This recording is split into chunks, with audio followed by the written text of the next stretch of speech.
We're very pleased today to welcome Dr. Heli Hietala, who is from Queen Mary University of London. Heli is a Royal Society URF and a proleptic lecturer. She obtained her PhD from the University of Helsinki in Finland, and then went on to do postdocs at Imperial College London and University of California in Los Angeles. Her research is in shock waves and magnetic reconnection, looking at how particles are energized in structures emerging in their environment and interaction using space-based observations. So today, Heli's going to talk about shock-generated transient structures. So over to you, Heli. Thank you, Jasmine. Thank you for inviting me to give this seminar. And I also thank this is work from so many people, including my PhD students and postdocs and ISI team that I've been leading, and so many more people. So, because this is really covering lots of different places in the solar system, so you need a big team to address all of those environments. So in the outline, so today I will be starting with the general introduction to shock-generated transient structures. What do I mean by them? And what is the solar system context for their study? Then this general theme of this talk is to the interplay between having large statistics and case studies. So first, I will focus on the upstream side, on slams and shocklets, namely at Venus and Mercury, where we start with the motivation of you start with a case study and then you build towards statistics.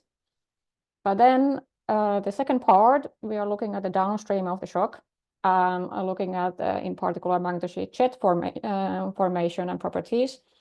And there we start with a really big statistics, but there's still need to go back to case studies if you want to expand your parameter space. And I will finish up with highlighting some upcoming missions that mean that the future for this sort of studies of comparison between different solar system environments looks really promising. So therefore, what do I mean when I say a transient structure near a shock wave? So this is how the picture we built together at Earth. So we have there is my cursor. So we have the solar wind coming in from the right, interacting with the Earth's magnetosphere, and the bow shock is forming. And there, if we typically have an inclined interplanetary magnetic field, then the particles that are reflected from the bow shock then get convected to the region here highlighted in pink, which is the foreshock. And here it is upstream of the more quasi-parallel side of the shock. And here in the foreshock, the backstreaming particles can then interact with the incoming solar wind, generate waves, first ultra-low frequency waves. And then these waves are then convected back towards the shock, and they steepen and undergo further processing with the various particle distributions. A great zoo of nonlinear phenomena takes place. And we then observe that the peaks of the waves become higher, and eventually they can steepen into short, large amplitude magnetic structures, which have a magnetic field amplification that can be even big, up to 10 times the background magnetic field. And these then merge together to form the shock in a very uneven manner.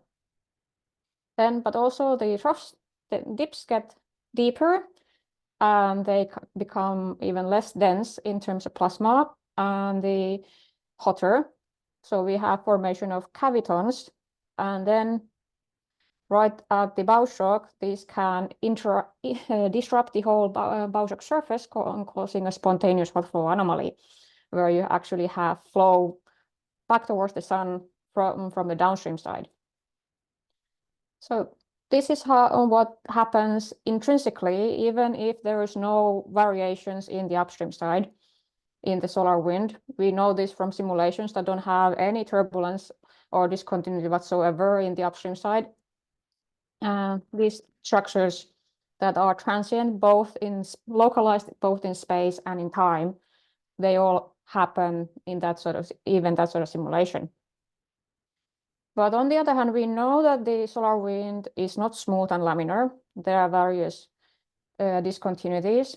So that those are then, when those magnetic field discontinuities interact with the shock, they generate what I classify as driven structures.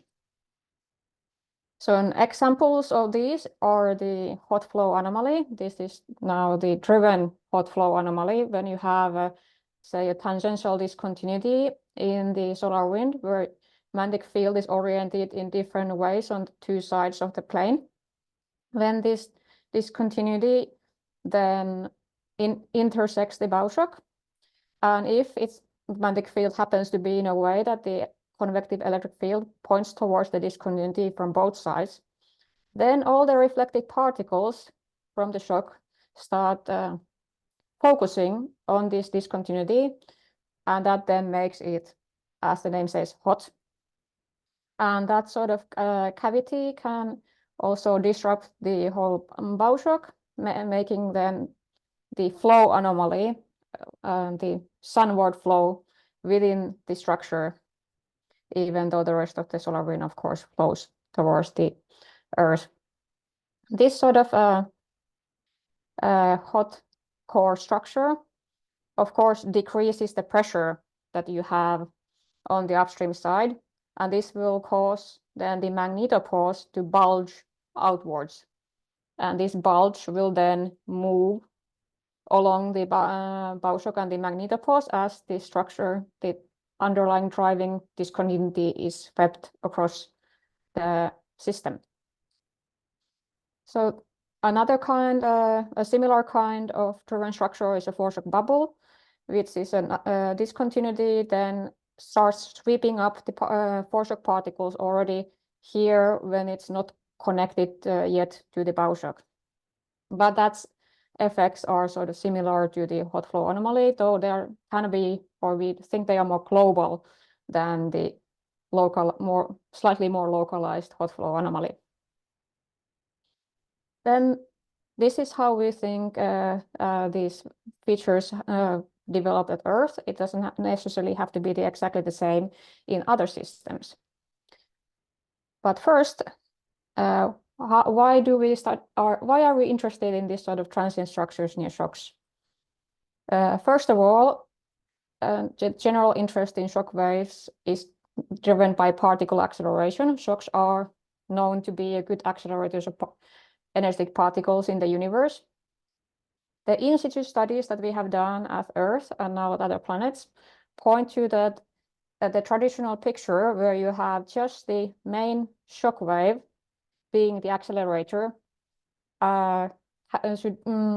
should be more detail can be added to it by noting that in this current shock environment you will have further acceleration places driven by the transients. So the force shock transients that have a hot core, they can accelerate particles inside them as well as actually drive secondary shocks on the upstream side. And on the downstream side, when you have high-speed jets, which are continuation of the structured formation on the downstream side, they can be fast enough to drive their own bow waves that then further accelerate particles. So if you are looking at the particle acceleration efficiency of a shock, you should consider the whole shock environment rather than your textbook idea of just an infinitesimally thin layer separating two homogeneous regions of plasma. On the other hand, we are interested also in their effects. So in a planetary environment, the hot flow anomaly at Earth will create, say, an RE or 2 RE sized bulge on the magnetopause. On the other hand, at Venus, where the system scales are different, Venus is a 10 times smaller system than Earth. However, the hot flow anomalies are actually rather comparable then to the size of Venus, which is Venus doesn't have an intrinsic magnetic field. So then the hot flow anomaly will be interacting directly with the top layer of the Venus atmosphere.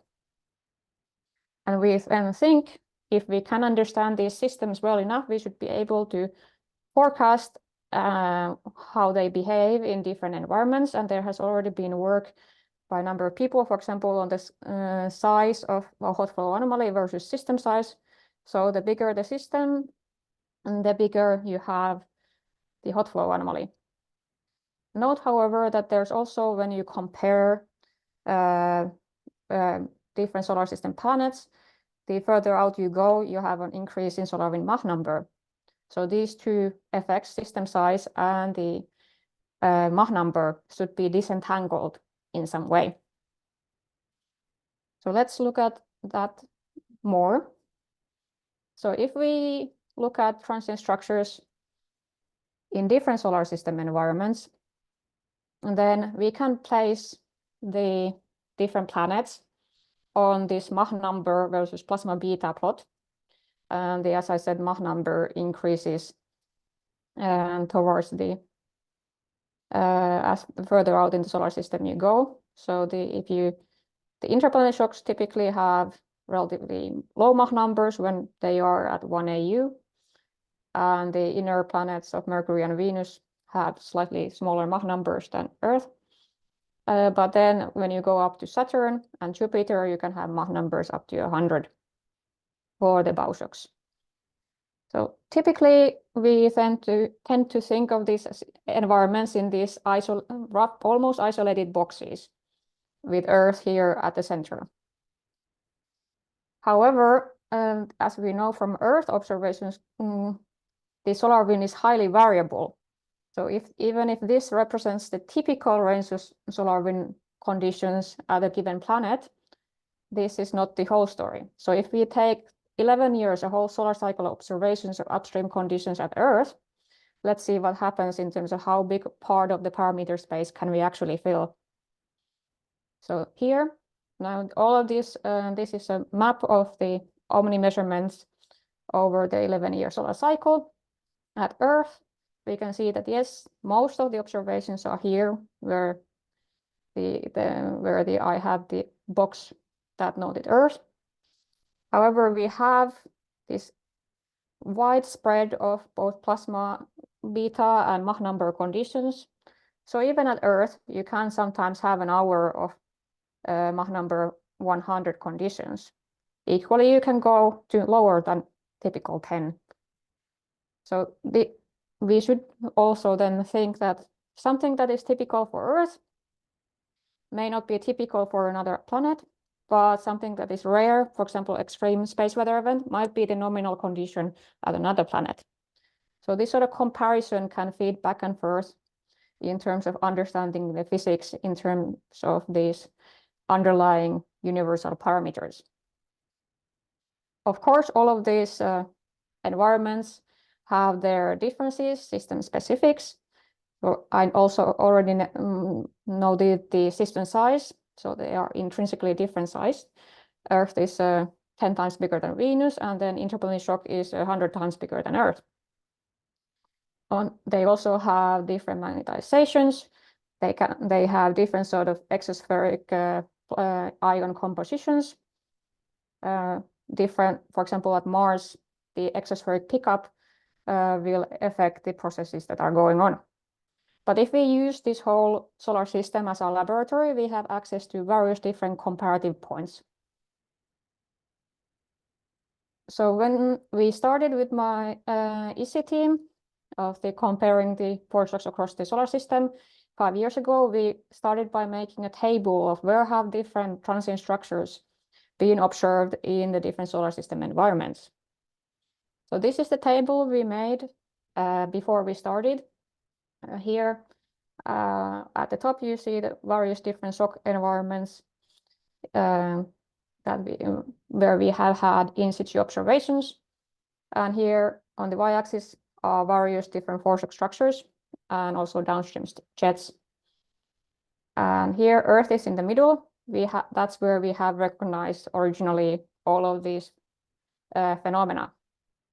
But as you go further out, effectively almost every time when you actually look for something, you will find it So there's already been plenty of observations of SLAMs and ULF waves in all various different solar system environments. Only some places it seems to be perhaps even more rare, although the absence of evidence is not evidence of absence. So I will here show a few studies on the inner planets of Mercury and Venus that we addressed in the ISSI team in terms of shocklets and SLAMs, because it seemed that they were very rare there, but we wanted to take a closer look. So Glyn Collison looked at Venus Express data from Venus and found a case where you had a steady state, no variations, dynamic changes in the solar wind, and then that seemed appropriate to find SLAMs, and also he ended up finding the first shocklets at Venus. So here is first the overview. So here the Venus Express was moving from the quasi-parallel magnetosheath into the upstream foreshock. And then looking at this region that is well enough that you're not right measuring shock crossings itself. Here's then a zoom here on the right of this light blue region. And in this light blue region, he observed SLAMs, which are generally characterized as the delta B over B larger than 2 monolithic structures. And further upstream, shocklets, which are generally delta B over B less than 2 and asymmetric, so that they have a sharp shock-like change on their upstream side. So you can nicely see here that they also caused variations in the plasma density as estimated from the electron properties. And this was really nice that we can see similar phenomena at Venus, although it is 10 times smaller than Earth. So it's not a matter of necessarily the system size when you observe for occurrence of SLAMs and shocklets. But we can go further and look at what's special about this event in terms of Venus conditions in general. So at the same time, the Venus Aspera team released the whole data from the Venus Express mission period of what are the typical solar wind conditions as observed at Venus. And here you can see that the typical Mach number at Venus is about 4, so lower than typical at Earth. And this event and one past event of SLAMs at Venus, they happened at Mach numbers of about between 7 and 9. So you can see that this is very rare, but still feasible for Venus. And from this comparison between this case study put together with the context of statistics, we can estimate that SLAMs and shocklets would occur less than 14% of the time at Venus. What about Mercury? That had also, that's even closer to the sun, so therefore even lower Mach number. So there had been no reports of SLAMs from before, so Thomas Carlson looked at the whole surveyed the whole messenger set of messenger mission magnetic field observations and found more than 400 SLAMs with this dedicated survey. So they are indeed there, but how often? So we don't yet, before Bepi Colombo comes along, we don't have an upstream monitor at Mercury. So Thomas and his team then used an MHD solar wind model to estimate the upstream conditions at Mercury during the events that they studied. Here on the red is the whole data set, meaning typical solar wind conditions estimated at Mercury. You can see that also the Mercury Mach number under typical conditions, it is around 4 or so in Mach number. The SLAMs events, however, that they found, they all happen times when the model indicated that the Mach number at Mercury was particularly high, way higher than the normal. So this shows that the slams do occur even at Mercury, but they occur at higher Mach number conditions than typical. But those Mach number conditions are then similar that when we see slams at other environments. So this is reassuring. Same phenomena occur when you have the same sort of input conditions. To go further, we would need to gather more statistics to actually then start making comparisons and use of these and knowledge of different environments. So here are some preliminary results from my PhD student, Rose Atkinson, who last summer looked at the duration of slams then at different environments.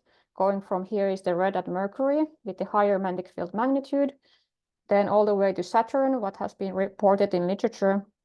You can see that there's lots of scatter. Here is blue is Earth, but you see this trend of longer duration, the smaller the interplanetary magnetic field magnitude is. And you can also see here very nicely that the Venus case sits right where the same sort of place as Earth observations. But then, so that's what would be then a proof of the concept benchmark. And then to actually understand more of this relationship, we would need to gather more statistics to understand this trend in the transient properties, both as a function of the input conditions that we can then get from all of the environments together. Now, moving on the downstream side, where this sort of structuring continues. And you probably at MIST have seen some presentations about the high-speed jets on the downstream side. So they are dynamic pressure enhancements, localized to about less than 1 RE in scale at Earth. And they occur 9 times more often on downstream of the quasi-parallel side than the quasi-perpendicular side. So which points that they are formed by the shock processes related to the foreshock. Now, they are very common, so we estimate that they impact the magnetopause between 4 and 40 times per hour, even if you look at the largest size jets. And they have various effects in the magnetosheath. One of them is that they drive secondary shocks that can accelerate ions and electrons. They can also create reconnecting current sheets, and they have higher amplitude magnetic variations inside them. And upon impacting the magnetopause, they will cause indentations and further various effects ranging from magnetic reconnection at the magnetopause to ULF waves inside the magnetosphere to aurora on the dayside. And last spring, they were reported to have been observed at Mars. How does a jet actually look like from observational point of view? So here you can see that from Themis data, you observe an increase in the dynamic pressure towards the Earth. It is connected with the velocity enhancement towards Earth. And you can see that they are also colder than their surroundings, so they are less thermalized plasma. Essentially, solar wind has undergone less deceleration and less thermalization in the jet than in the surrounding magnetosheath. There are several proposed mechanisms for their formation. One of them is that they are driven by IMF discontinuities. This is the case for some, clearly, but on the other hand, in simulations, you can see jets without discontinuities on the solar wind side. Then in terms of mechanisms that are related to the intrinsic properties, then of the shock, there are shock surface ripples or corrugations of this side and kind of processing. This is not to scale. This ripple doesn't have to be that large. Or the compressive upstream structures, that would be the slams, would then pass through the shock and then turn into a jet on the downstream side.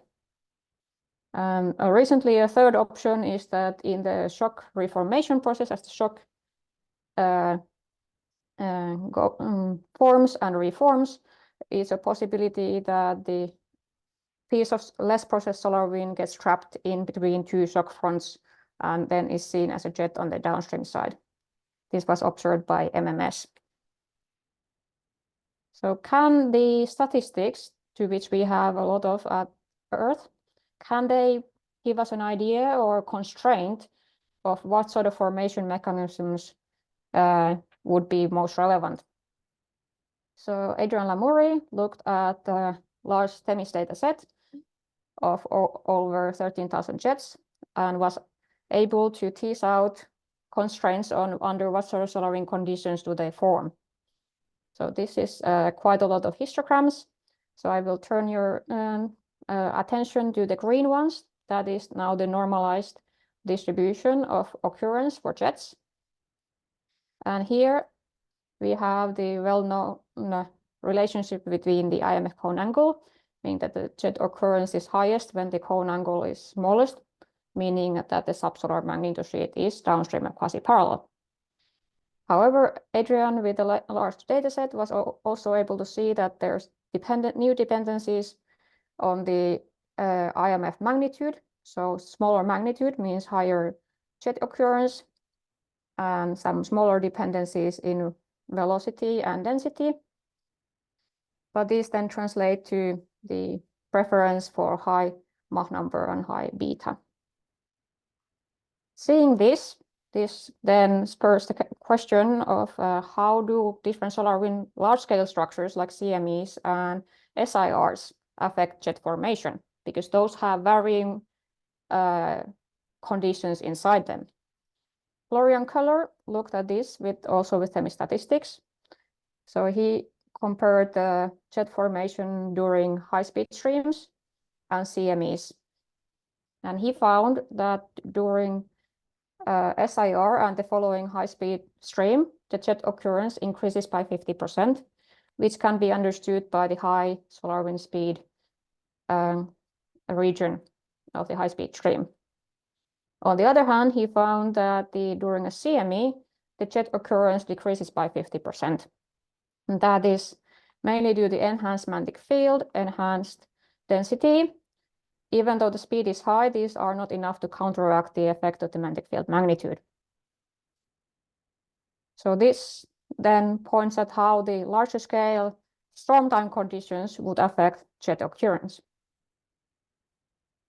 This builds up also appetite for solar wind structures, which cause variations to the jet formation conditions. They occur at different times during the solar wind cycle. The solar cycle. So does this jet occurrence therefore change during solar cycle if it changes during large-scale solar wind structures? Laura Vuorinen, my PhD student, started looking at this annual jet occurrence through the solar wind cycle, but concluded that you need to have an empirical model. Why is that? So if we have the large THEMIS dataset that covers the dayside magnetosheath over almost 15 years now. On the other hand, the THEMIS orbits have not always been the same. So during the first few years of the mission, you had THEMIS C and B, which went very far out in the solar wind, but then they were turned into the Artemis mission at Moon. So you were left with the inner 3 THEMIS spacecraft. And it was only after 2015 that the apogees of those THEMIS spacecraft were lifted to actually get to cover more data further out. When you normalize this with respect to a model magnetopause and model Bauschock locations, you can see that while you have some coverage near the Bauschock at all times, actually there's less than 25% of your data here during this dip, which corresponds to the very low apogees. So during this time, you have very little data. some, but little. Now, if you want to do a comparison of over a whole range of these years, you have to take this into account. Because during these conditions occurred only at times when the solar wind dynamic pressure was large enough to actually push bow shock to 12 RE from Earth. So if you look at the comparison of the solar wind conditions across all of Omni data over these years versus what solar wind conditions corresponded to Themis being near the bow shock. This is a very busy plot, but the main idea is that the red plots show the distribution of solar wind conditions for during Themis dayside observations, and the blue ones are the Omni records of the full year at the same time, irrespective of whether Themis was there or not. So I will draw your attention to 3 points. First is that naturally the dynamic pressure at the time when the Themis was near the bow shock, during that low apogee period, you had an elevated dynamic pressure, which is not representative of the all year solar wind conditions. Similarly, it turns out that at the time you had a higher magnetic field magnitude and much less low cone angle solar wind. So we can expect from this that you would see less jets at the time than you would expect from, and for the Themis would see less jets at these times than would actually be occurring during the whole year in Omni data of the actual solar wind conditions. So that is indeed the case. When you plot the Themis observations of jet occurrence, you see this massive dip around that time, which happens to correspond to the solar maximum. But this is not a true dependency. This is why you need an empirical model. This would be also a general problem for any observational study when your spacecraft only spends a fraction of the time in your region of interest. Is that fraction of the time representative of the solar wind conditions as a whole? The way Laura remedied this was that she leveraged the information of all of the Themis dataset and the physical conditions that you can get from that, because there's plenty of data as a whole. So she built up essentially a lookup table of the Themis observed jet occurrences as a function of the corresponding Omni solar wind conditions. Then she used cross-validation to find the best parameters, best binning, and best parameters to then to replicate the Themis observations, and there was still enough data to leave for some testing. Then she had this best binning and best parameters to reconstruct the Themis observations. Then, therefore, she could then now feed all of Omni data, irrespective of whether Themis was there or not, into this model to then reconstruct annual jet occurrence at any given time, as long as you have solar wind condition observations.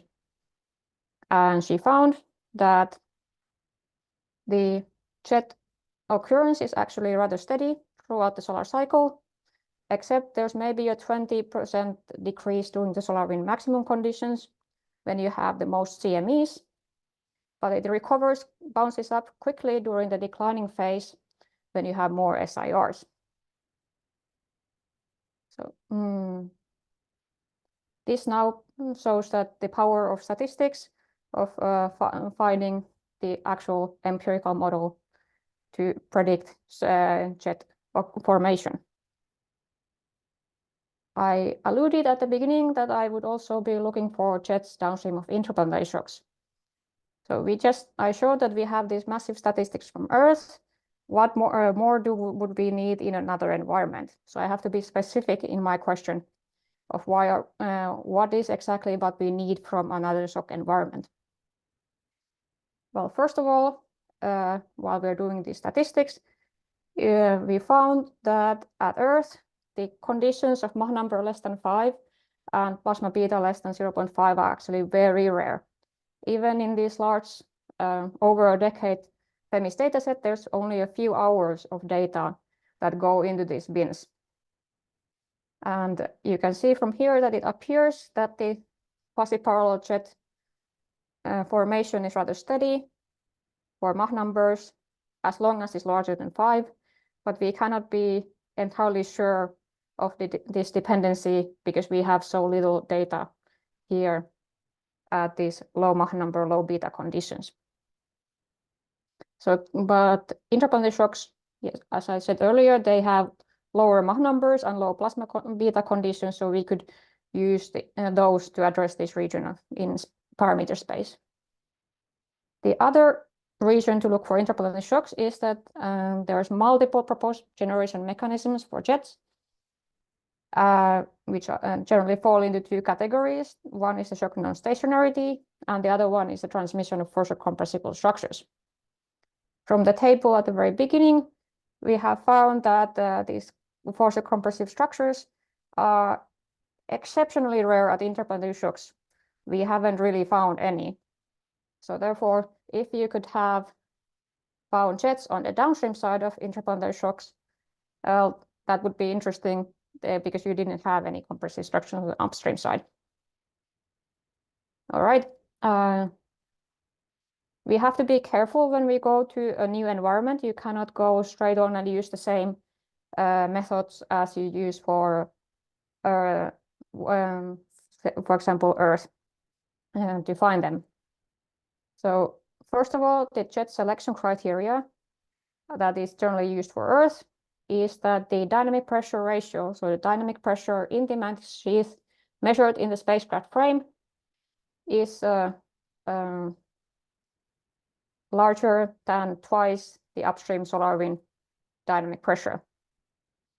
We need to generalize this because the Earth, in the Earth subsolar magnetosheath, the spacecraft frame is similar to the shock frame, and the Earth is generally a high compression ratio shock. So the generalized relationship is then that you should have the dynamic pressure ratio in the shock frame in the shock normal direction should be twice the expected MHD background. And you can see that this reverts in the case of Earth bow shock to this relationship. But now we face the problem that we need to do the analysis in the shock frame in the shock normal direction. And this brings a great uncertainty in the analysis because the estimating interplanetary shock parameters is very difficult. Well, there's uncertainty in it.